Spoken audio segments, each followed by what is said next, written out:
No, we look.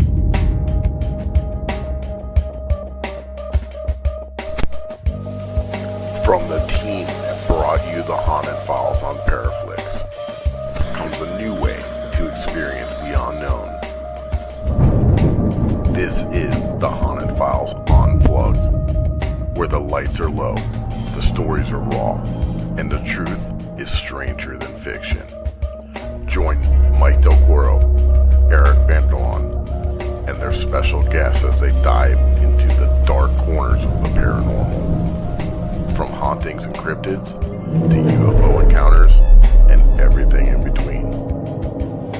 No filters, no scripts, just pure, unfiltered conversation from the world beyond.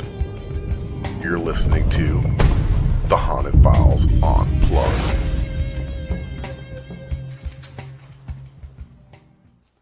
Holy motherfucker! Happy Monday, everybody. Welcome to the Haunted Files Unplugged radio show. I'm your host, Eric, and I got my buddy right over there. What's going on, guys? My name is Mike Del Coro, and we got a great show for you guys tonight. And I'm going to let Eric tell you what we're getting into. Yep, we got an amazing show. We have a returning guest. We have Billy Lewis. He's a filmmaker.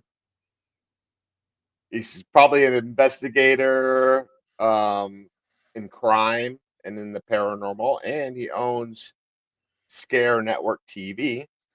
And myself and Franny just recently filmed a documentary, the SmallWood store, and we're going to talk about this documentary. Amazing location, and I have his trailer that I'm going to play. Do you want to see it? Yeah, let's check it out. All right, here we go. Bam.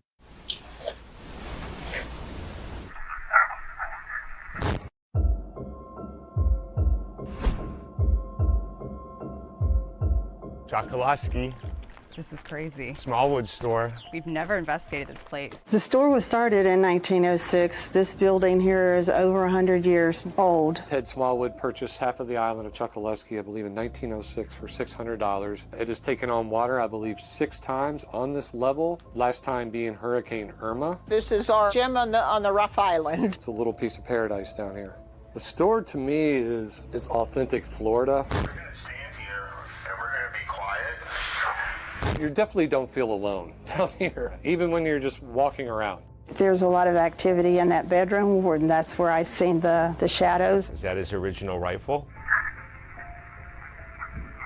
Edgar Watson showed up in 1890s down in Chokoloski at the Smallwood store looking for property to buy. Other people, they would also show up and Ed put them to work. And when it came time for payment, they were murdered and dropped in the Everglades. In October of 1910, they confronted Ed Watson about what was going on down there. And as he went for his sidearm, that's when he went down in a hail of bullets. Now, this is where Watson was killed. Ed Bloody Watson. What happened to Mr. Watson? Is that Mr. Watson communicating with us? I don't like to come back in here after I close at all at night because there is just a feeling. It's definitely strange. Talk to me. The Smallwood store has definitely stood the test of time. They say at 2 a.m. people get chased out.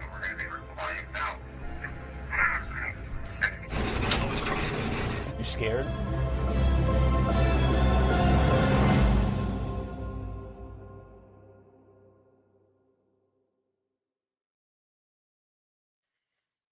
If the ghosts don't scare you out, the mosquitoes will. Mosquitoes are insane, but we're used to that, aren't we? Yep, that's right. So without further ado, let's bring out Billy. We're pulling him away from Monday Night Football, so forgive me for that, but here we go. Bam. What's up, Billy? Hey guys, how are y'all? Good to have you back. To the show. Yeah. Yes, thanks for having me back. I appreciate it. What's the score? Oh my God, 7-0. They just picked off Brock Purdy for the 3rd time in the first half. Ooh. But they can't score. The 49ers are winning 7-0. But let's talk about ghosts. Yeah, let's do that. That's what we're here for. And I'm very appreciative of you and inviting me to be a part of this project. SmallWood Store is a location I've always wanted to investigate, and it did not disappoint, right? Yeah, I mean, that place is a staple. I mean, I grew up down here, South Florida, fishing, and Chuckaluski is like the freshwater. The inshore fishing capital of the world. I got a good buddy of mine that runs charters out of there, and yeah, it's like everybody that anybody that has anything to do with the fishing industry knows about Chuckaluski from that side of things. You know what I mean? And I've been by the store, never been in it. But yeah, I was always intrigued, and I knew the little story behind it. And this is very neat and very captivating. I'm into obviously into Florida history, so then I didn't. The trailer you put together is absolutely phenomenal. Looks great. Thank you. So yeah, tell us a little bit about what made you want to pick this location and kind of get into it. Yeah, I was going to ask you, Mike. I mean, you say you're from down in that area. If you'd ever even been there, it surprised me that you've not been in the store. Yeah, I have not, because a lot of times what happens is getting out to Chuckaluski is like you got to have the right kind of boat and flats boat, and it's a little sketchy back there. Yeah, getting through all the areas, like you really got to have some local knowledge. Yeah. And I kind of did a lot more offshore fishing, over here on the East Coast. So yeah, I haven't got the opportunity to really get over there too much, but yeah, I mean, so how, you just kind of. Well, there might be a return to Chuckaluski Island, right, Billy? Part two. Your opportunity, Mike. The haunted land of Ed Watson. I got to. Yeah, no, that would be really sick. Yeah, I've looked into that area too. Well, get a kayak out there, right? No, you can take a boat out there. Lynn, the owner of the SmallWood store, actually offered my last day in Florida. I live in North Carolina, but my last day in Florida, she's like, hey, we can get you out there. You have to be here at 8 o'clock in the morning. She's like, but you probably will not be back till like 3 or 4 in the afternoon. And I had some other stuff set up already to shoot. And I was just like, man, I would love to do that. But if I'm going to do that, I would love to go out there with like an investigator or someone to spend a good amount of time out there to do even if it's during the daytime, to do an investigation. Hey, if it's haunted, it's haunted 24 hours a day. Dude, I've shot so much stuff during the daytime. Like that's just a myth that just needs to go away. Yeah, I think what it is, the reason that I like to investigate at night, obviously, is less chatter, less noise, less everything. Plus you don't even have the birds. At night, even when you're outdoors and stuff like that. Also, when you're using like a night vision camera or a full spectrum camera, you can get things that at night that you couldn't get during the day. Yeah, I mean, it's definitely a little bit better, I think, but like I said, you can get evidence during the day all day long, especially when you're out somewhere secluded. Gold Coast like Road that. Museum. That's right. Billy. I got plenty of shit there. Yeah. I mean, I can just think off the top of my head, just 2 locations. Well, actually, both of them, the ones I'm thinking off the top of my head for other, series. One's true crime. We did some paranormal stuff, and we got better evidence during the day than we did at night during certain investigations. But yeah, I mean, if you believe in the paranormal, you believe in spirits, I mean, it's like not like they're vampires, like they're just going to sleep during the day. I mean, there's going to be activity day or night, in my opinion. So, but anyways, going back to the story on the SmallWood store, and how I got involved in it. I had never even heard of the SmallWood store, to be honest with you. I mean, I've been down to Florida many times in my life. But I've never been down to like Naples. I've never been down to the southwest part. I don't even think I ever even been to St. Petersburg and Tampa and that area. I think I'd always just stayed on the East Coast, Orlando, Miami, and Fort Lauderdale, and been out west many times. My wife and I love that place, Key West. We've been down there many times, but I have an old friend who lives, he was an old co-worker that I used to do a lot of video work with. He's an older gentleman, super nice guy. His name is Dr. Frank Lee. He's a pastor, but he's a consultant on some companies that I used to do a lot of corporate video work with. And he used to live part-time in Ohio and part-time in Florida. He's about 15 miles from Naples, and we don't work with the same company anymore, but we've kept up over the years. And he from time to time when he saw that I started the Scare Network, which is only, well, I guess January will be 5 years since I started Scare Network, but he and I have sparsely communicated since then. But he would see the stuff I'd be posting online, about doing paranormal documentaries or true crime or monster, stuff like that. And he would contact me and just kind of tell me that there's some crazy shit in Florida. So much, yeah, so much. Well, I don't want to get off topic here, but that's one of the reasons I started Scare Network. My thinking was every town in America has a ghost story. Yeah, I mean, think about it. It really does. And if you dig deep enough, small town, big towns, or big cities. So if my original thinking was, if I can just capture half of those stories, not even half,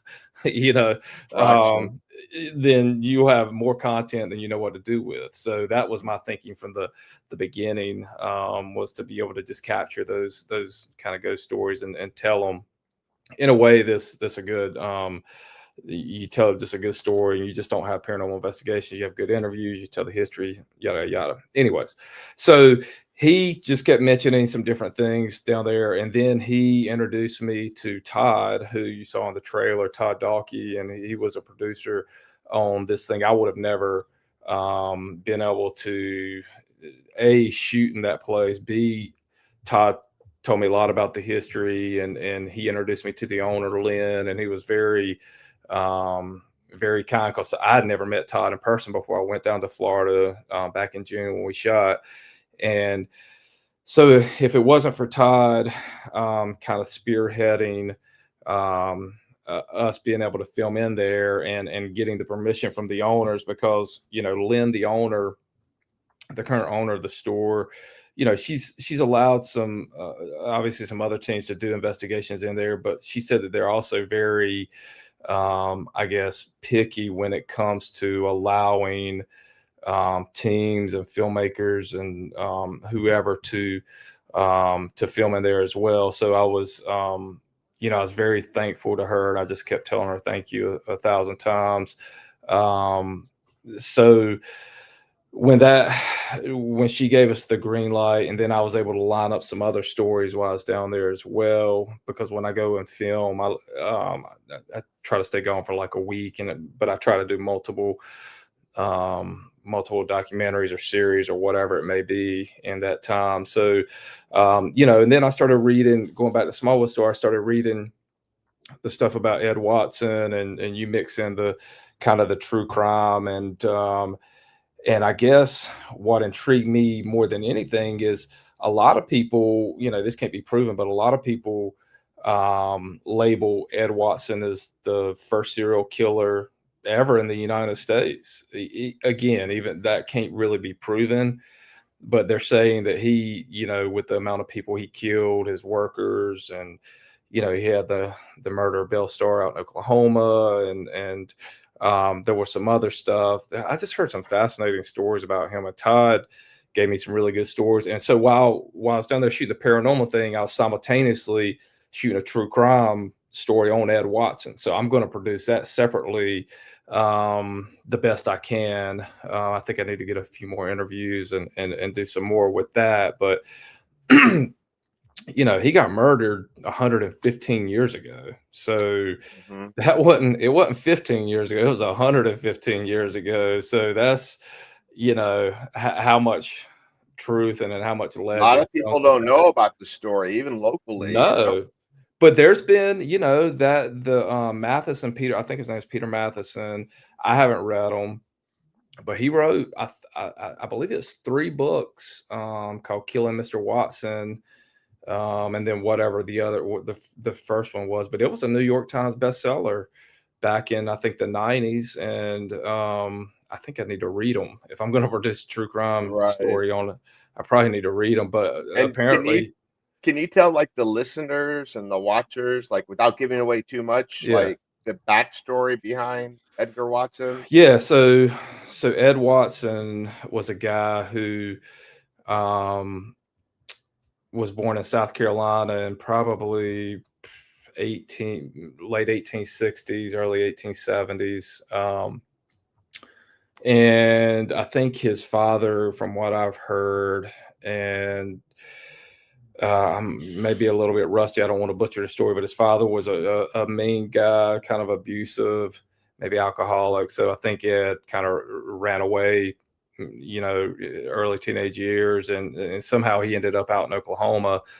And apparently he was running with the Jesse James gang. So I mean, it's just, it's a crazy story. Right. And apparently Frank James, Jesse James's brother, had a kid with this outlaw named Belle Starr, but at the time he wasn't a kid. He was probably early 20s. Their son together. And the story goes that Belle Starr's son with Frank James, hated her as well. So apparently Ed Watson had a little bit of land out there, and he was renting it to Belle Starr, and she was stealing his cattle or something, and there was a dispute between them. And the rumor is that he and her son were together, and she was on a horse, and one of those guys shot her in the back and killed her. And so he got arrested and actually went to trial, and he got acquitted because there wasn't enough evidence to prove whether he did it or not. So when he got acquitted in Oklahoma of that murder, he came down to Chokoloskee and that area, Southwest Florida, and he bought a bunch of farmland. I guess he had made money out in Oklahoma, so he had money to buy the farmland on one of the islands near Chokoloskee and near the SmallWood store. And the story is he would hire a bunch of farm workers to work on his farm, where these farm workers were kind of themselves running away from problems and weren't, the best people A in lot the of world. those people down there were escaping from the law. Yeah, because it was such an I guess during that time, it's such an isolated area. It still is. Yeah, it is. Trust me. Yeah. But the rumor is he was killing a lot of his workers versus pay. That'll definitely cut down overhead cost. Did I freeze or did Billy freeze? Billy did. Oh, okay. Well, the thing is that, there's like a bridge that goes to the island. And the interesting thing about that island, it's a man-made island by, I think, the Calusas. And it's built by Shell Mitten, which is pretty interesting. Oh, he's stuck. He'll probably, he just jumped out, so he'll probably be right back in. You know what? Maybe we can do a little early commercial break. Oh, he's back. All right. That was my bad, man. My internet, like 30 minutes before we came on, it just started spinning, and it never does that. Like, it stopped. All of our TVs are smart TVs, so it's just all off the internet, and it just started, and it just did the same thing. So I apologize for that. No worries. We only lost like a few seconds there at the end. Okay. Yeah. I made a quick reference to like how there wasn't a bridge there, and Chokoloskee Island, Yeah, man-made island. Exactly. That bridge wasn't built until 1956. So going back to what Mike said, I mean, the only way to get there up until 1956 was by boat. So you're talking about being isolated and stuff out there. But long story short is he was killing, or supposedly killing, a lot of his workers. When he got confronted about it, he blamed it on his right-hand guy, a guy named Leslie Cox. But what really set off the mob that ended up killing him was apparently he had some land on one of the islands that he was renting to this man and woman, and the woman was apparently pregnant, and they were like late on the rent for whatever going on 5-6 months, and he was fed up, and he told them to vacate his property. And they said they were not going to, and apparently they walked away from him. And as they walked away, he shot and killed both of them. And that was pretty well documented that he did kill them. And they were kind of local. They weren't the kind of stragglers who were coming in and working for him, from what I've heard. And so I think that was the straw that broke the camel's back, is when he killed a pregnant woman and her husband, like in cold blood, just because they were late on the rent of his land or his property. You know, that's interesting that you said that. Is do you think they brought her to SmallWood when she was shot? I don't think so. From what I've heard, he shot him and killed him on the spot, and killed the baby too. Because remember, I was telling you we were doing that thing. We were going to do an event there, and we were going to film like a little trailer thing. And Mary Lynn went there, the psychic medium, and she was talking. I believe she was talking about a lady that was shot. And I didn't know about possibly. That story. No, I don't know where the location was of where that happened. I don't think it was right there on the island. But maybe when they shot and killed them, maybe, you know, that crowd that was there that shot him, maybe they were discussing about the lady. Yeah, I mean, she could probably pick up on it because if it was all tied in with everything. You know? Exactly. Yeah, it was. And so that's interesting. But so around maybe the second week of October in 1910, there was a bad hurricane that came through and nearly destroyed the SmallWood store and all that area down there. And a lot of people got killed. They didn't name storms back then. But apparently after that storm, when everybody's trying to, you know, tensions were high and it was hot again. And that's when the mob, I guess, had enough of him. And that's when he rode up on his boat.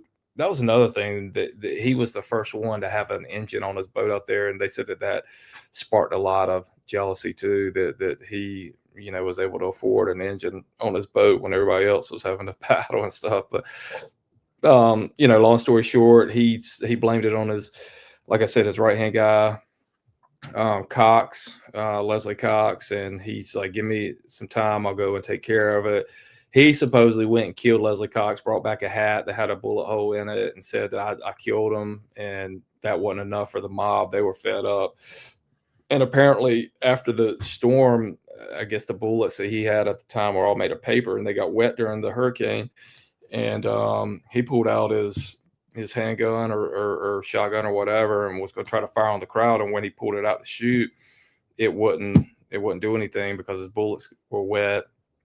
And when the crowd saw him do that, they all had guns, and they apparently he had 60 to 80 bullet holes in him from what I've heard. Lit him up like a Christmas tree. Yeah. So yeah, I mean, why is it, you know, I don't know why. That's such a fascinating story. Why has there not been a big motion picture made of that? And I asked Lynn that same question, and she's like, man, she's like, there's been talks about that for years, and just nothing has happened with it. But that's a fascinating story. Right? I've noticed that with a couple things here in Florida, where there's been some really, really interesting stories.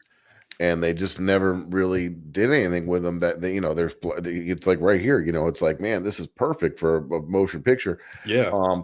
But I think that the state of Florida kind of puts the kibosh on things like that, because I think they want, you know, they don't want to scare or just any kind of bad publicity, I guess, you know, because it's such a touristy area, you know, and Disney World and everything. Yeah, you know, and like a lot of our money down here is from tourism stuff. I mean, but why would that matter from 115 years ago?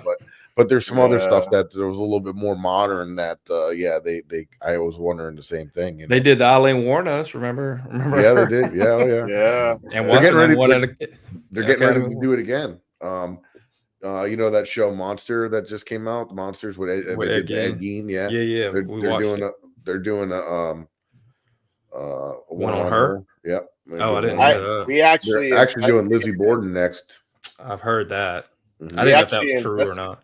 I actually got to investigate. Well, Mike did after they demolished it, but the prison, the correctional facility that she originally was, Really? at Broward Women's Correctional Facility, and it's like right near where we live. But she was later sent up north where she was later executed. But man, we got some crazy stuff there. And Mike like wasn't around when when it was still there and abandoned. We got some crazy stuff there. So but I actually still have that. I have that EVP here loaded already. Yeah, and we went back, and it was still active after it's been demolished. Like there's like rubble and stuff, and they built like warehouses, but the other half of it is still remaining and all in rubble.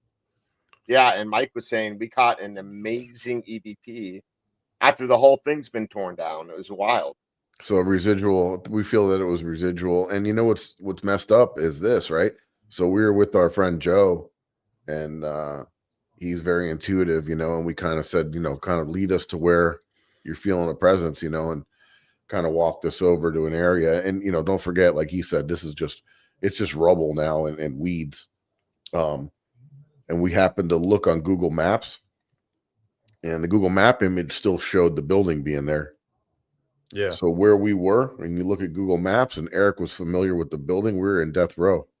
And we got this EVP. I'll play it. It's only 10 seconds long, so I might have to play it a couple times. Best EVP I ever captured. Clear as day. Someone help me.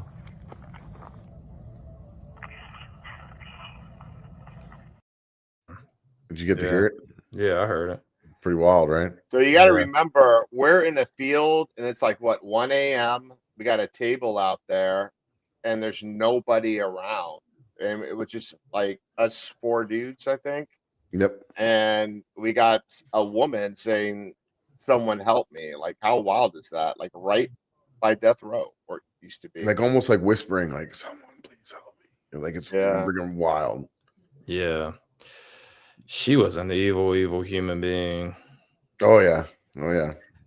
I mean, and I thought about, but I know, her upbringing had a lot to do with that too, but still, there was still something off, man. And I just, what did I do? You know what fascinates me? I mean, you're into the true crime stuff too. Yeah. It's just some of these interviews and things with these people. And just, I think that's what fascinates, the population with true crime stuff, is because it's like almost unimaginable how there's no remorse for certain people, and they just don't have that, that thing in your brain that says you shouldn't be doing this, or that, you know what I mean? Like, or that thing that, well, they're missing that part of their brain. Like, no, I know. And it's hard to imagine. It's hard to think about, because you know what I mean? Like, an average person watching this goes, how in the world? Like, it's just hard to comprehend. If ever, well, it's like funny that, if you watch the Ed Gein thing, the series, at the end they were like they were interviewing all these serial killers, and they were saying like, Ed Gein's my idol. I learned everything from him. What? They all looked up to him. Yeah. Oh, so we watched the first 6 episodes. We haven't watched the last 2 yet, so don't give it away. Yeah. I'm bad about starting a series, but and then not finish them. It drives my wife nuts. That's why she just plows through them, and she's like, I'm not waiting for you to watch them. Yeah, I don't want. I was gonna. Yeah, don't give something that would have ruined the whole Ed Gein. Yeah, don't do it. I know a lot about it. So I've produced enough true crime stuff now, and when I get interviews about because when I produce these things, I try to, if I can interview like district attorney or police officer or whatever, people who had something to do with the aftermath or whatever, and I ask a lot of them. I'm like, how much does this individual's the way they were brought up have to do with the way they turned out and the things that they did? And I think that plays a pretty big oh yeah, huge yeah, and it especially is. in if you look at psychology and the way that they everything stems in their theories, everything stems from trauma as a child, and different things. And they kind of adapt. And, some of the serial killers and things, they kind of, a lot of them that have the gender dysphoria and different things and all these things are because of for men, it's usually like mother issues, and for women as father issues, right? And different things of that nature. And I know a couple of them, the mothers would tell their sons, I wish I had a daughter, or treat the daughter one way and then treat the other one like a real piece of crap. And then that's kind of what they would turn out to do. It's like kind of like the Ed Gein stuff, plus you have to have a chemical imbalance and a screw loose. It's almost like you have to have like the perfect storm. You know what I mean? Like not everybody that has gone through trauma as a child is going to be a twisted person. It's you got to have that perfect storm.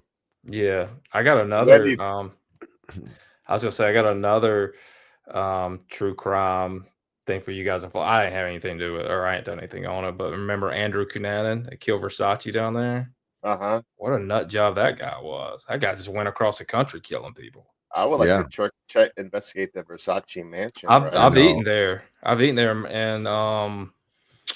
it's right in the same place, and he died right there on those steps. But when I ate there, it was like 6-7 years ago, and it's so noisy out there. It's not really. Yeah, that's the problem. But isn't it amazing when you can like put in the true crime and a good paranormal? Man, I'm telling you, the two big series that I did. Hold on, I'm gonna show you guys something. Was about younger guys. Like the one, The Devil in Bel Air, did a 4-part series. It was about the 17-year-old kid who killed his mom and his dad. He decapitated his dad, put his head in a punch bowl, and then I did another one. Let me see if I can turn my computer on. You see that one up there? Let me point. It's called the Westmoreland Horror. Yeah. So I shot that in Tennessee back in January, and that was about this 25-year-old kid who he killed 8 people in one fell swoop. 8 people, including his mom, his dad, a 12-year-old girl, his uncle, his grandmother, and I don't. Did I tell you about that week? 25. And this happened in 2019, and I interviewed the district attorney. Recent. And I tried to interview the guy in prison, but Tennessee Bureau of Investigation said that they didn't allow interviews with prisoners, which I didn't believe that. But anyways, long story short, I got on the land where it happened. It happened in a trailer, and there's a new owner on the land. They took the murder trailer. New owners took the murder trailer, and about 500 feet from where their trailer sits, they dug a big hole and put the murder trailer in the ground behind there. We got on top of we were doing an investigation, and I was working with the 2 of the guys from the Tennessee Race Chasers. They've had a couple of shows, Haunted Towns, and and a couple other shows, whatever. So I was working with 2 of those guys, and we're sitting there doing a thing where he actually killed 6 people in the trailer and 2 other isolated murders. But the responses we were getting blood, we were getting devil, obviously Satan. But then we went inside the house of the new trailer on the land, and we didn't get much in there inside the actual on top of the land where it happened. So anyways, to go back to what you're saying, like if you can, that's what I love, mixing it a true crime with the paranormal stuff, because it just really validates. We went to, in that same series, we were on the land of a woman that this guy killed who lived about a mile from his house. And you should hear the response of Spirit Box. It's in the trailer. There's a 15-second thing where you hear a woman's voice saying, "Help, he killed me." And we're about 30 feet from where she actually died, like 5 years earlier. It is insane. I think there's something about that too, right? Like, say, if there's an elderly person and they're dying of something that natural causes or whatever, and they're ready. They're like, all right, I'm ready to go on, and that's it. But when you have a murder case and there's something with that much trauma and that much, everything going on and all the emotions and the just the evil, right, and everything that's going on with that, and maybe the person isn't ready to go, and they're struggling, and they're struggling in their afterlife to move on. They're still here, and I think that kind of breeds the paranormal when you bring things into that nature. You got the victim that might not want to move on or might not know what's going on, or and then you have all the darkness and everything, that residual energy from all the negative stuff that went on, and it was such a any Native American a Native American Indian history on that land? I'm sure this was in West. Well, I think there was a Civil War battle right near that land too. But I did talk to a lot of residents, and they did mention Native Americans, but I never got like a detailed history of Native American land. This was in Westmoreland, Tennessee. It was about 30 or 40 minutes north of Nashville in upper Tennessee, kind of near the Kentucky border. But when he attacked that woman, where we got we got insane responses. And this kind of goes back to SmallWood. We didn't even realize in real time. We didn't hear them when they actually happened. When I went back and edited, I was hearing those responses and my jaw dropped. But that woman knew the guy. So he knocked on her door. She opened up the door for him. She turned her back and he attacked her with like a hammer or something. It was really violent and really, really awful. Yeah. All to steal her car. Hey, listen, all to steal her car. And the idiot didn't even know how to drive a stick shift. Her car was a stick shift. Huh. So he wrecked it in a creek like half a mile up the way. And then his parents heard about it. And that's why he ended up murdering his parents. His parents heard that he had stole her car. So it's crazy, man, the dynamic of people, why they make the decisions they make and whatnot. But going back to all that, I don't know if you got, well, I guess you have what Eileen Warren knows. So I guess there's a hint of true crime almost. Most haunted locations, there's some true crime. Oh, yeah. And whether you pull the story out and you are able to communicate that with an audience, and then you match up that. There was a place. Evidence. There's a place that we used to investigate all the time at Yesteryear Village. It was an old house that they set up as a Bell South Museum, right? And telephone museum. Yeah. For Bell South. I remember Bell South. And, they had all the different things in there. But it was a really old house that they just kind of converted into this. But I guess there was... the L Street house. Yeah, so there was a police officer that was there one time, and she said, "Oh yeah, the first case that I ever worked was a murder in this." She was house. On our team. It was Darlene. Oh wow. Yeah. And then a woman chopped up the husband in the bathtub there, and it was like an old house that they just saved, from it being a historical home, and they just turned it into this Bell South Museum. But yeah, it had a really dark past. That right now we got a good chance to take a quick little break. We got some commercials we got to run, and then we're going to be right back with you, Billy. Sounds good.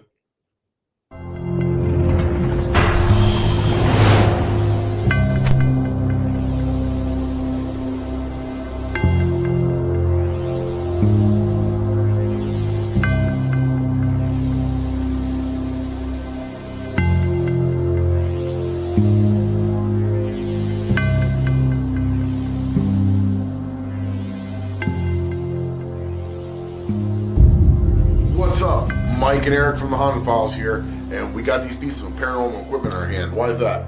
Because we want to give a big shout out to the Ghost Hunter Store, our sponsor. And you might see some of this equipment on your favorite ghost hunting shows. Is that right, Mike? That's right, especially the Haunted Files on Paraflix. And we're going to give you a special code for a discount on these devices. That's right. So if you go to the Ghost Hunter Store, you go to the website, when you check out, if you enter the code Ghost Gone Wild, not Girls Gone Wild.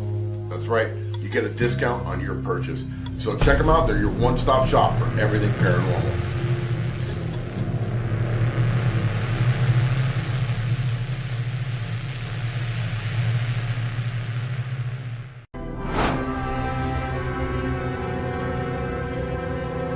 What's up, everybody? I'm Eric, and this is Mike from the Haunted Files. And Mike, we got something special to tell everyone, right? We do. We have an amazing product here. This is from Haunted Happy Hour, where they make spirit-infused coffee.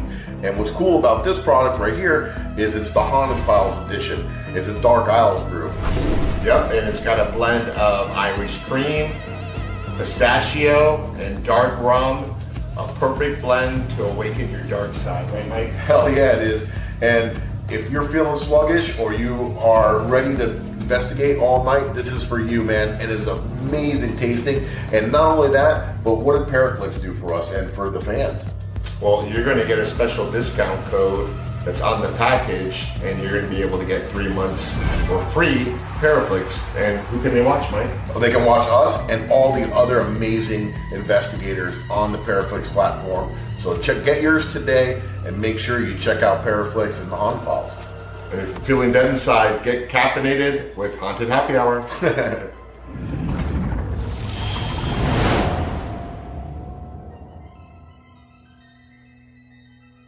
Are you ready to explore the unknown?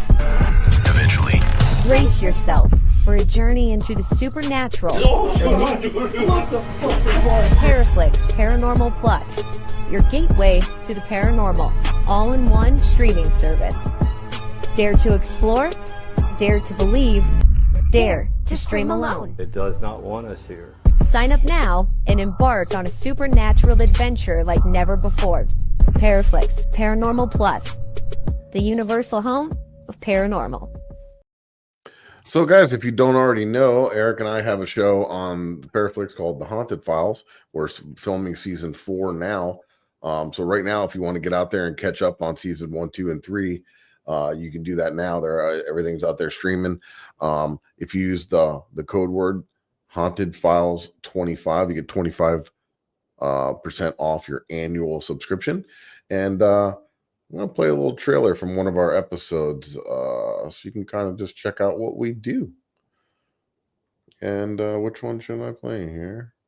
Let's do this one. Located close to the Florida-Georgia line lies a relic of the past. A place where justice was served, lives were lost, and some spirits refused to move on. Oh, shit. Oh. Hello. Pegged, maxed out, dude. Let's see what you can say to us. Violence, children. Violence, a go. Oh! Holy moly! Dude, that's... I don't know, that's wild. There's definitely something going on up here. I can feel it.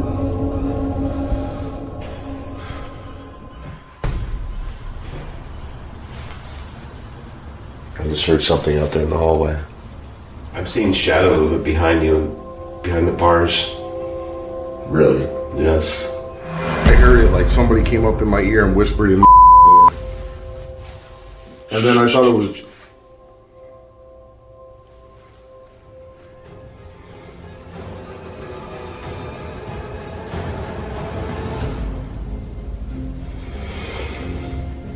Then what happened? And then I realized you were all the way over there.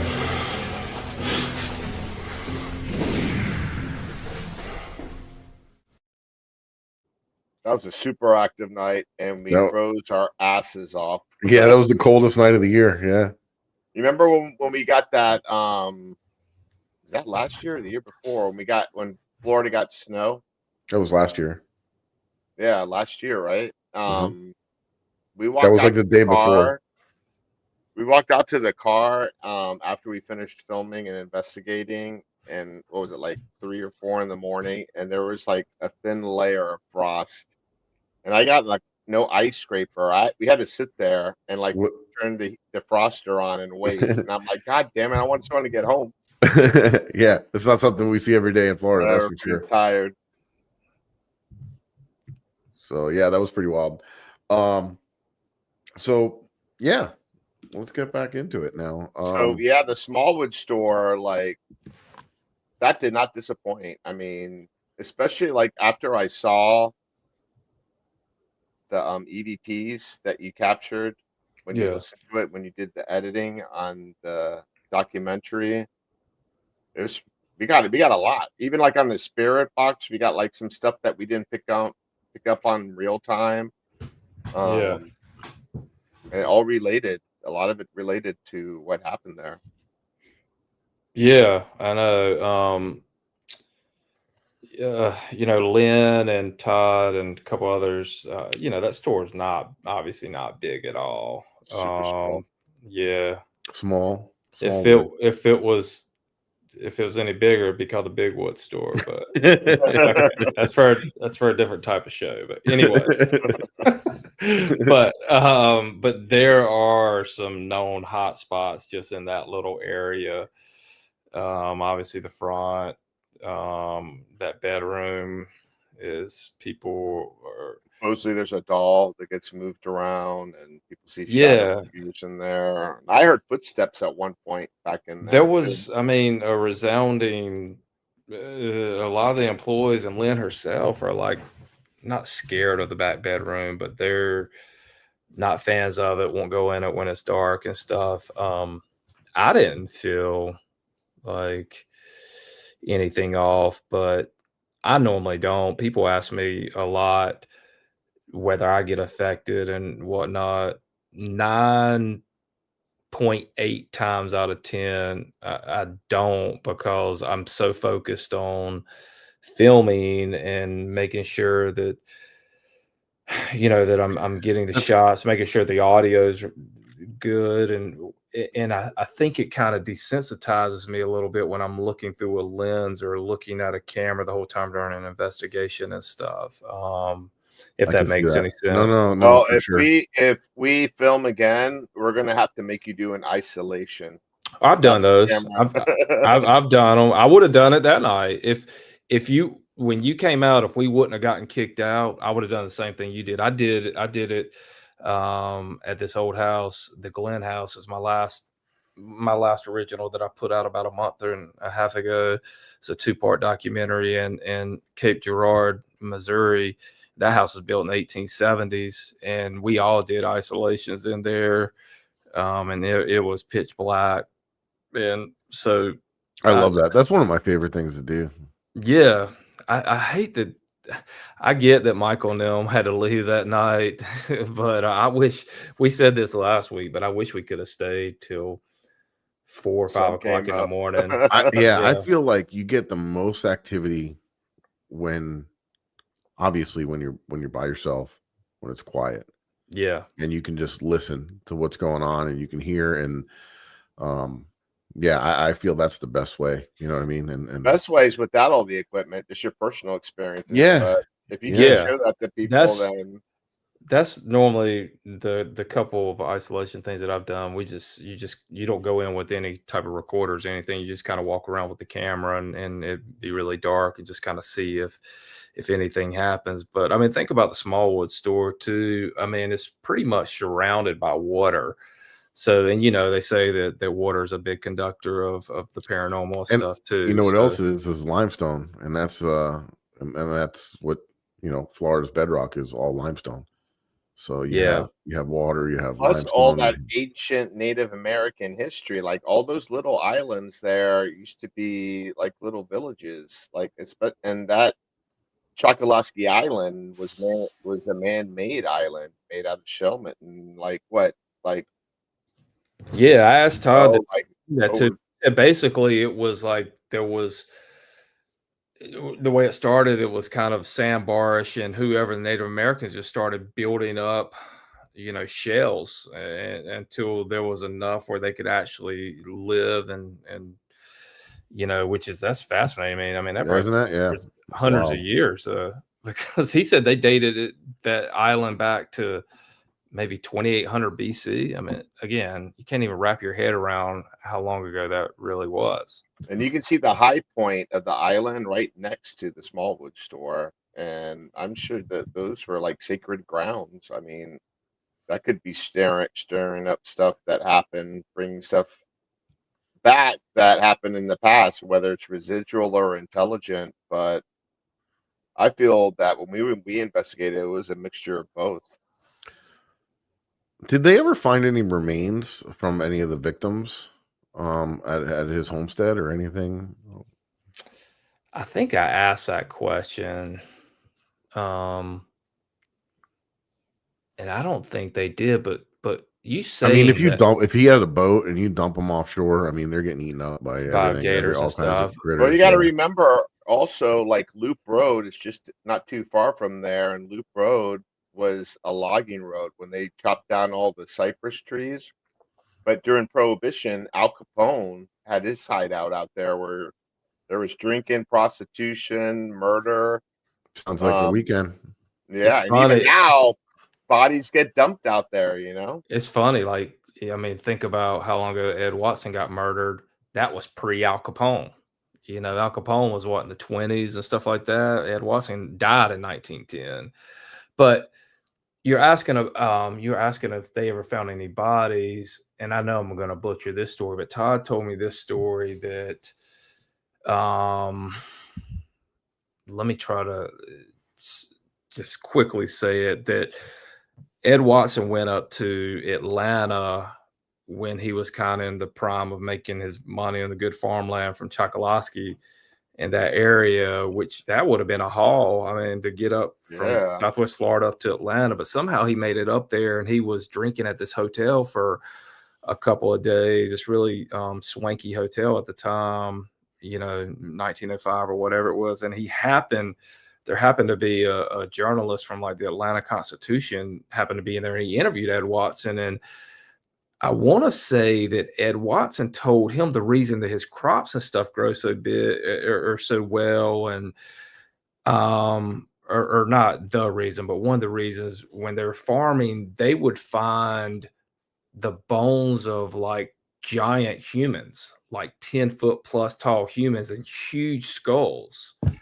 Again, I could be butchering this story, but there's something that Ed Watson claimed they found, kind of the remains and multiple remains of giant humans that lived on that land and stuff. So I don't know if you guys have ever heard that you said that, because there's like a similar story, Lake Okeechobee, right, Mike? Yeah, similar. Yeah, in Lake Okeechobee back in the 30s, there was a drought, and all the farmers, they literally thought, they didn't know what they were finding there. There was these round, half covered in muck. Yeah. But these round things, they said there were so many of them, it looked like a pumpkin patch, and they ended up finding out they were human skulls. And some of them were elongated skulls, like you find down in Peru. Yeah. From skull binding. And that was like, to find that in Florida and around Lake Okeechobee was really baffling. They do not know where these people or these skulls came from still to this day. How far is that from Chokoloskee? It's middle of the state, okay. Lake Okeechobee. But yeah, that was pretty wild stuff. Like, there's so much stuff going on here in this state that is, it's just not local knowledge. It's not regular knowledge, So where do you think his farmland was? Was it like on one of those islands? Yeah, I mean, because obviously you had the 10,000 islands. I think he had a few different islands where he was able to farm and stuff. Plus, I think where his house was, I'm not sure how, like I said, I didn't make it out there, but I want to say there was farmland. It was big enough where he had some farmland on where his house was located as well, too. It would be crazy enough to clear out mangroves and all that crap to build like a plantation and farmland. I mean, and then all the heat and the humidity and but if he was getting people to do it for him for free and then killing them, then there's no overhead, and what the hell. But anyways, going back to the SmallWood store and it being haunted and stuff, I think the Native Americans, those spirits are around too. They have to be. Yeah. But that's you can say that about a lot of places in the United States as well too. You hear that a lot. But you know, like we said, if that land, Chokoloskee, potentially been around since 2800 BC, I mean, you're talking about almost 5,000 years, pretty much what they're potentially saying. I mean, there's obviously been some deaths and some bad things that have happened around that area. So I think obviously you guys know that all that plays into a location's activity. So absolutely, yeah, there's quite a few places that we have investigated that's tied to like ancient. I mean, like I'm thinking like going back even farther with like the Mayans and the Aztecs. Like, why wouldn't they migrate? There's the fellow there, right? Yeah, Ed Watson himself. Yeah, I got a picture of his dad too. Well, they had one up at the store. I didn't include it in any of our paranormal documentary, but when I do the true crime thing, there is a picture of his dad that was taken back in the late 1800s, 1890s or so. I don't know much about his dad. Like I said, I just heard he was kind of abusive towards him, and I heard he was meaner than Ed Watson was, but I don't know how you'd get much meaner than someone who supposedly killed all these other people. I know, right? Yeah, but no, it's crazy, man. Going back to our investigation, and you asked a direct question, which you saw it in the trailer. You asked a direct question: is Ed Watson here, or I can't remember. You said something, and they're like, "Yeah, wait, we killed him." And yeah, like, is Ed Watson here? And it's like, "Yeah, I'm right here," or whatever. I mean, we get some direct responses, and then the EVPs, where it was saying that he is right by the door. We can't definitively prove anything, but it's still. And that door where the dock is, that was the front entrance, not where you see the steps going. Yeah, back. That wasn't. Yeah, because they used to come by water, right? There wasn't. Yeah, so the front door was in the back. Yeah, that was the front back in the day before the main road was built in 1956. But I say on the way out of this episode too that we might run it again here, just to let everybody that kind of missed maybe in the beginning that's watching now. So if you're wondering what we're talking about, Billy has a documentary coming out on ScareNetwork TV. Eric and Franny were the investigators in it, and it's at the SmallWood store in Chokoloskee, Florida, and they uncovered some really neat paranormal evidence. And I'm going to play that trailer one more time, if you don't mind. Go ahead.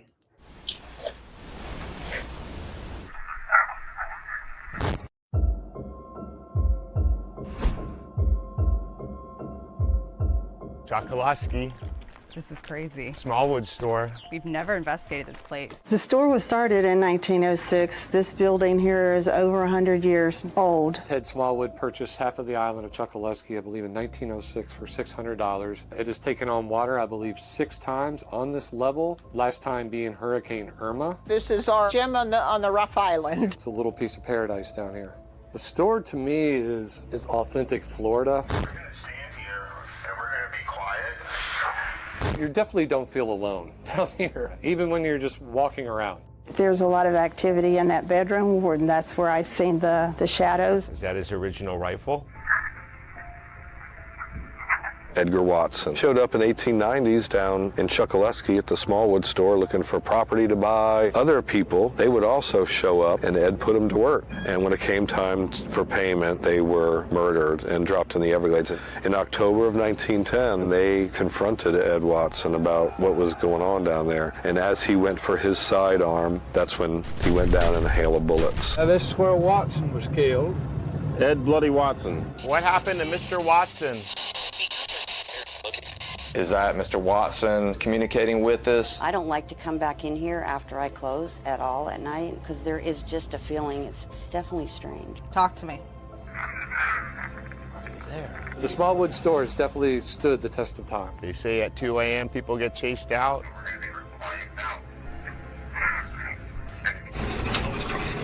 You scared?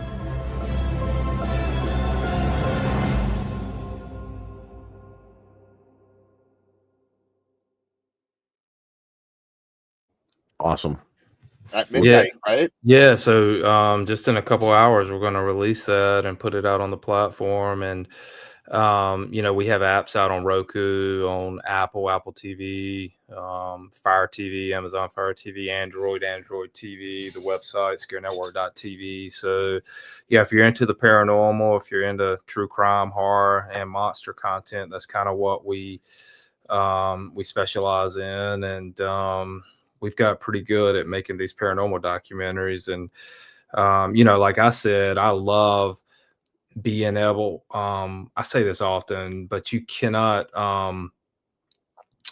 get the history on every location you go to, because let's say if you go to an abandoned asylum or whatever, and you're just and you're on a time crunch, you're not just going to be able to get. But when you can get the history of a location, the best that has been documented, or and then you get accounts from others who've had experiences at certain locations. And you're able to interject and mix those interviews and those stories in with your paranormal investigations, and you kind of try to, you put it in a pot and try to make it a cohesive story and tell a story and let the paranormal evidence kind of speak for itself. To me, that gives me a lot of gratification as a filmmaker and as a storyteller. And very talented, by the way.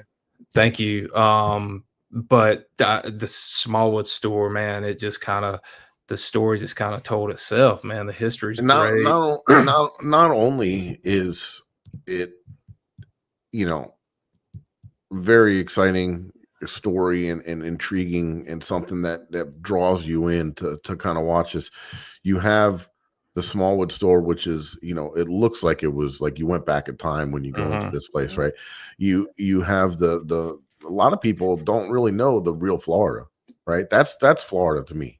Back there with the mangroves and the little channels and the cuts running through the Everglades and coming out to the, you got some drone footage there, that a lot of people don't really, they think Florida, they think Miami or Orlando, South Beach.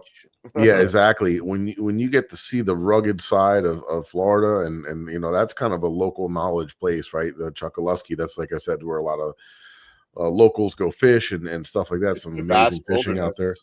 Yeah, so it's definitely fascinating, and it's neat to see, and it's a lot of visuals to take in too, and plus you have an amazing story of this history, and now you're adding paranormal evidence on top of it. It's just, it's a really good combination to really draw you in and want to see what's going on. That's for sure. Yeah, I'm proud of what we were able to put together, and like I said earlier, first off, I'm very thankful and for Lynn, the owner of the SmallWood store, whose grandfather was Ted Smallwood, for her, sitting down and giving me a long interview and just kind of telling me the history, telling me about her family, about Ted Smallwood, about Edgar Watson, and then just experiences she's had, and then she helped me line up other interviews of friends and people who work at her store who've had experiences, and that's great because of that place. Yeah, because again, the way that I look at it, and you guys know, when you go and do a paranormal investigation, you're not guaranteed to get anything. Well, the way I look at it, if you go to a location like SmallWood and whatever, at least if you can get good interviews and you can get others' experiences, at least you're not walking away with nothing. Yeah, you got the story. You got the story. You got eyewitness. You got something. Yep. And if you get any paranormal activity on top of it, that's just a bonus. And you were probably like, God, I hope this paranormal investigator I picked up works out. I know. I was keeping my fingers crossed. Because I read some bad reviews about you. No, they were from me. But we did. Hopefully, I gave you a great experience. Yeah, we did the Delco experiment there. Awesome, I love it. I love that. Mike's the creator of the goggles. Yeah, that was interesting.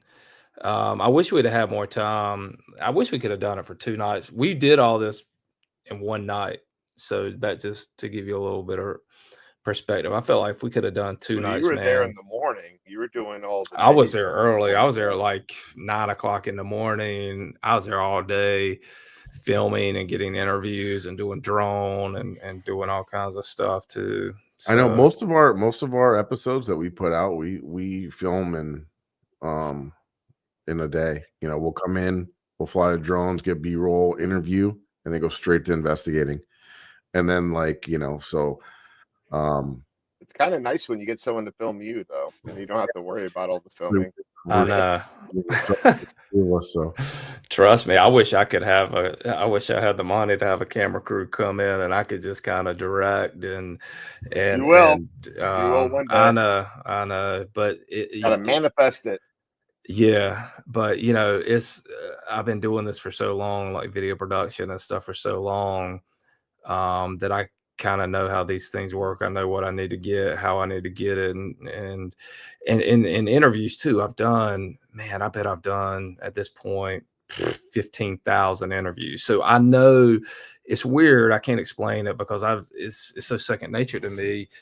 But when I'm doing interviews, I know what I need to hear, and I'm kind of editing in my head. I kind of know what, and a lot of times I don't put words in people's mouth, but I just kind of guide them to say things a certain way.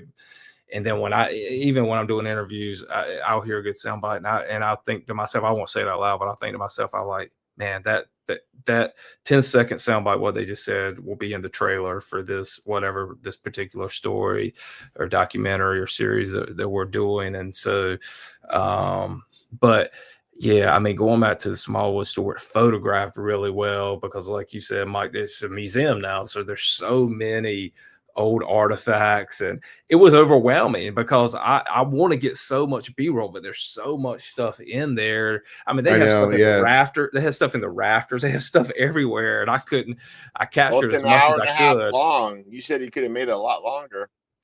I run into that too sometimes editing our episodes. I'm like, man, I have such good stuff, but I have to cut out some stuff. I can't put everything in here, and the thing's going to be a movie. You know what I mean? Like I gotta fit it within an hour or so. But yeah, no, exactly. Especially like you said, there's so much there, and it's so interesting, all the things and different things to look at, and yeah, it's very. I mean, I'm not gonna lie, just looking at the trailer, it draws me in. I want to check it out and watch the full deal. Nice. So. We got somebody on YouTube said that they subbed to the ScareNetwork. Thank you. Awesome. I love whoever Dangerous Curves is, but yeah, going back to our investigations too. I mean, you know, Eric, we got a couple of EVPs where it was saying, you know, F you. Like, I mean, you could clearly hear it on different occasions. And Eric has an effect on people. Yeah. And then what about that EVP my name called out? That EVP you did a couple of times. That EVP right at the beginning where it says the devil comes here. I'm like, what does that even mean? I don't even want to. Yeah, they could be referring to Ed, the Watson. Yeah. Maybe he's the devil. Yeah, I mean, in their eyes, you know. Like, yeah, that could have been a good name for the story. The devil comes here. I'm sure it's been used before. Dang, that's what I should have named the documentary. Is it too late to change that? Yeah, I think it's too late. We only got a couple hours until it comes out. That'll be your documentary. The devil comes here. But then Lynn would probably be like, "What? No, I can't name that." That's documentary. That's what happens, right? Because a lot of these YouTubers are out there just and they're putting in they're making it tough for us. They're making it tough for the guys that want to tell the story. And you know, because they're demon this, demon devil that. Man, you don't even have to tell me. I know, just and then so like when we come in and we're like, listen, we're filming a thing, they're like, oh, you know, well, we had a bad experience. I'm like, no, that's not our style. Like, listen, we're coming in, we're telling a story, we're interviewing you. You get to tell the story yourself. You get to tell the history, and we're going to come in and investigate. Whatever we find is what we put on there. We're not putting any words in anybody's mouth. We're not putting any. We had to show the final draft before we could play it. A couple places, like I know Old South Pittsburgh Hospital was real worried about that. We gave them we sent them our final, and they reviewed it and they loved it. But yeah, they're worried about the, you know, that kind of thing. But that's my philosophy too, man, is just to present what we got, and you know, and then let the audience and those watching it, let them, you know, make judgment on whether they feel like it's paranormal or not. But I mean, I myself have worked with with several investigators and stuff who and others who who've just demon this, devil that, evil, and it just gets taxing and wearing. I'm like, man, not everything at every location is that. Like, let's pump the brakes a little bit on that. So it was going back to SmallWood. It's super refreshing to work with you and Franny, because I felt like our personality and stuff kind of meshed. And I mean, I love working with you guys. And then what we shot at the Gold Coast Museum too, man, I'm super excited to put that together too. With Chris, you couldn't remember his name the other night. Chris. So I was once I dove into editing SmallWood, the documentary, and put it together, I was pleasantly surprised at what we got, because I truly did not feel like we got that much. But it's crazy because I shoot these things, and then I have normally when I shoot a documentary, I have probably 2 or 3 in front of them, so they sit for months on end, unless it's something there's been a couple cases or a couple docs and series that I've done that I've been so excited about that I put them ahead, and then I just do them while they're fresh. But a lot of times I let these things sit because I'm working on other things before them. And then I always go back and tend to be pleasantly surprised at what we got. And SmallWood, like you said, like I keep saying, it did not disappoint. And if we would have had a second night, or if we could have even stayed a few more hours, I was all game to stay a few more hours at that place. But they were very peculiar on who they wanted to lock up and all that, and I respected that. I didn't want to push the boundaries when they had already been so. Just leave us inside, lock us up in there. Something weird happened to me too when I was driving back to my Airbnb that night. I don't know if I told you, Eric.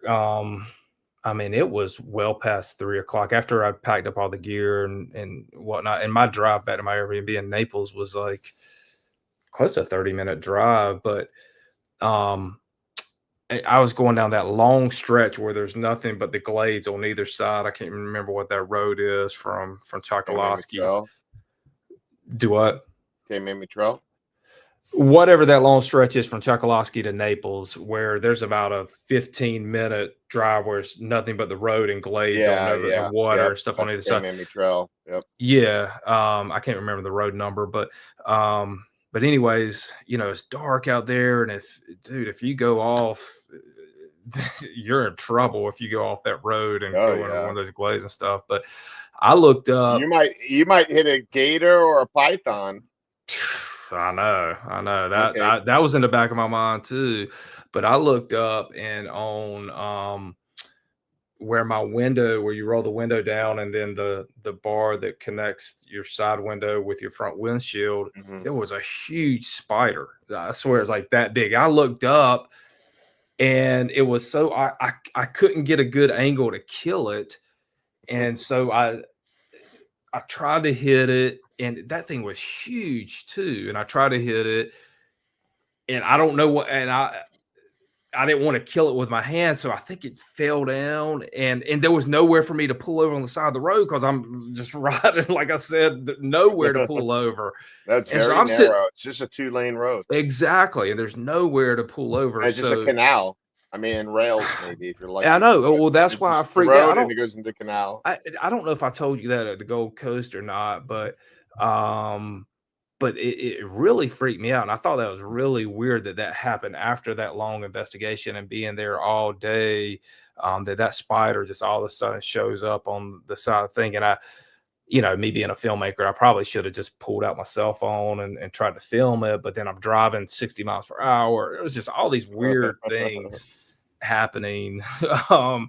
But that spider, I mean, when I actually got to somewhere where I could pull off, and I did pull off, I got out and had my flashlight. I never saw it in the car or anything. So I don't know if that was some weird sign coming from doing a paranormal investigation that hopped in the car with me or not. I'm probably overthinking things, but that freaked me out. I mean, spiders don't Yeah, spiders don't freak me out that bad. But I'm not a fan. Them are snakes, not a fan at all. No, I So, hate snakes. but what was more kind of terrifying was, like I said, the helpless feeling of not being able to pull off on the side of the road, not knowing if I killed the spider, not wanting to wreck in front of the scene. It was just a weird set of who's going to rescue me?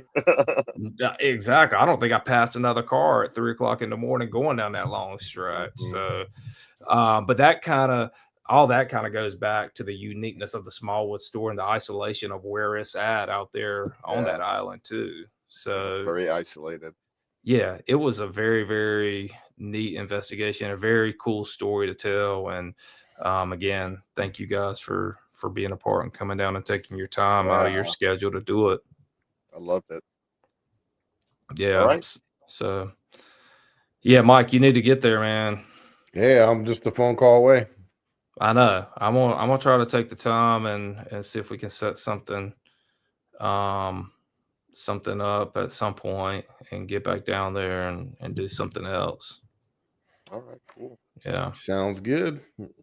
So yeah, one more chance. One more time. We'll tell listeners where they can watch this and when it's coming out. Yeah, let Billy tell you where you can watch it. And yeah, so our streaming platform is just ScareNetwork.tv, and if you just type in your web browser ScareNetwork.tv, you can go to the website, and we have apps out on Roku, Apple TV, Android TV, Fire TV, a couple others. Do they have to register on the website? Someone was asking me that they were trying to do it on their app and couldn't do it.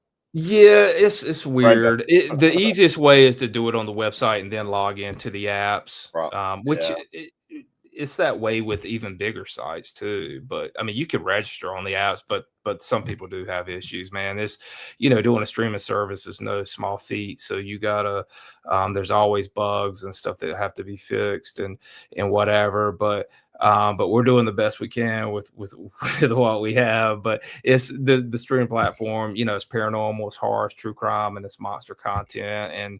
And we're still young and we're growing. And every time we drop an original like this is very exciting to me, because we're creating something from nothing and being able to put it out to the world and put it out on our platform that we created. And so, only $4.99 a month. You cancel anytime. And so you SmallWood be coming out tonight at midnight here in a couple hours, less than a couple hours. And then, there's follow him on social media. You're on Facebook, you're on Instagram, TikTok. Yeah. Weirdly enough, we get our biggest response on TikTok. I used to couldn't stand TikTok. That's the new thing now, TikTok. I know. And people seem to really like the Scare Network on TikTok for whatever reason. So, but yeah, thank you guys for having me on here, man. I definitely want to I want to come back and be a guest again, and I want to shoot some more stuff with you guys too. Yeah, absolutely. No, it's fantastic having you back. It's always good to have you here. And for me, guys, if you want to check out any of my personal social media accounts, the easiest way is to go to FLAparanormalresearcher.com. Make sure you like, subscribe, and follow to the Haunted Files Unplugged YouTube channel. And make sure you check out the Haunted Files on Paraflix. You can also go to our website, thehauntedfiles.com, for more information as well. If you combine both subscription prices, I think it still comes out less than Discovery Plus. And on Discovery Plus, there's nothing new, unless you want to watch Zach Bagans all the time. They might as well change that name to the Bagans Plus. Yeah, exactly. And then for me, you can find me Ghost Hunter of South Florida on Instagram and TikTok and YouTube. And on Facebook, Eric Vanderlaan. And for our new people, subscribe to the Haunted Files YouTube page. We'd appreciate it. Like our show and come back. We welcome you. That's right. So hopefully we'll see you back, and we'll see you guys next Monday, 9 p.m. Eastern Standard Time. And thanks again, Billy. Thank you guys for having me. I appreciate it. Y'all have a good night. Have a good Thanksgiving too. You too. Happy Thanksgiving, everybody go check out SmallWood. Yep. Happy Thanksgiving, everybody. And make sure you go check it out. Check out SmallWood at the ScareNetwork TV.